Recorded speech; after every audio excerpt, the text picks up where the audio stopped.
Hello అందరికీ, ఎలా ఉన్నారు? బాగున్నారా? లాస్ట్ టైం అయితే ఇదే టైంలో నేను వరలక్ష్మి వ్రతాన్ని పోస్ట్ చేశాను కదండి. యూట్యూబ్ స్టార్ట్ చేసినాక నాది ఇది రెండో వరలక్ష్మి వ్రతం అనమాట.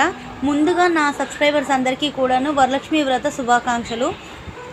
నేను సింపుల్గా ఎలా చేసుకున్నాను ఏంటి అనేది, నేనైతే హడావుడిగా అయితే ఏ పూజ చేయలేదండి. కాకపోతే నాకు వచ్చినంత వరకు అయితే నేను పూజ చేసుకోవడం అయితే జరిగిందనమాట.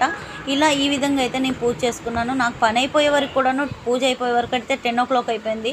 కానీ నాకు చాలా అంటే చాలా బాగా అనిపిస్తుంది. నేను చేసుకున్నదే నాకు చాలా వరకు నచ్చుతుంది. ఎందుకంటే ఎక్కువగా తయారు చేసుకోవడం నాకు రాదు అనమాట. ఇప్పుడు 4 years నుంచి చేస్తున్నాను కాబట్టి ఇప్పుడిప్పుడే కొంచెం నేర్చుకుంటున్నాను. ఏదైనా తప్పులుండి మాట్లాడడంలో కానీ, ఏదైనా చేస్తే కానీ నన్ను క్షమించండి. నా సబ్స్క్రైబర్స్ ఇప్పుడు చూస్తున్న వాళ్ళైతే గిన కంపల్సరీ లైక్ అండ్ కామెంట్ చేయండి. ఇలా అయితే నా వాయినాన్ని అయితే ఇచ్చుకున్నాను 11 మందికి. కానీ చాలా అంటే చాలా బాగా అనిపించింది అని చెప్పేసి నా ఫ్రెండ్స్ అందరూ చెప్పారు. ఫౌజీ లైఫ్లో మన తెలుగు వాళ్ళు దొరకడం అంటే చాలా కష్టం అండి. అందుకని చెప్పేసి అన్ని స్టేట్స్ వాళ్ళకు కూడాను కలిపిస్తుంటే వాళ్ళు అంటున్నారు, మమ్మల్ని కూడా పిలవండి ప్రతి ఒక్కదానికి.